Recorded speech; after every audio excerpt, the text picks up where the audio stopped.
Македонија го доби правото да искористи новата транша од 65,7 милиони евра од планот за раст на Европската Унија.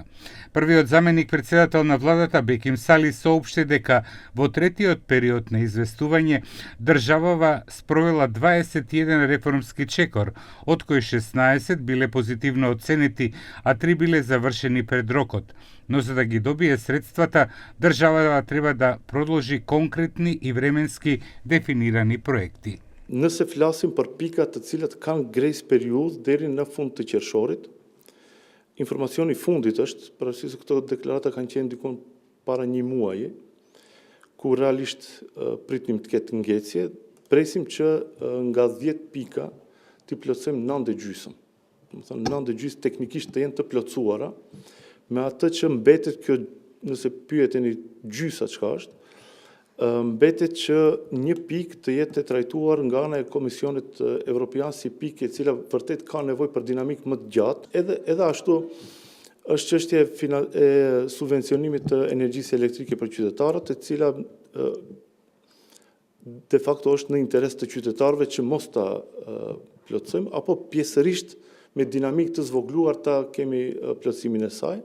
Од доделените 65,7 милиони евра, 30,6 ќе бидат директно префрлени во државниот буџет, а според Сали преостанатите средства ќе бидат распределени за развојни проекти и стратешки инвестиции преку инвестицијската рамка за Западен Балкан.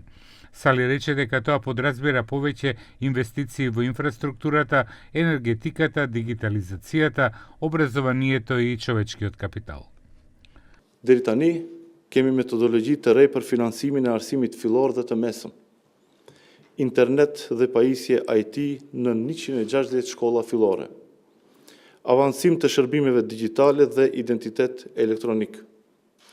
Reforma në menaxhimin e financave publike.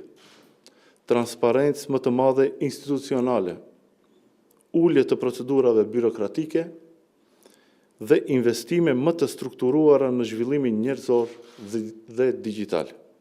Рокот за исполнување на чекорите е крајот на јуни, пошто државите имаат уште дополнителни 15 дена за комплетирање и испраќање на документите до Европската комисија.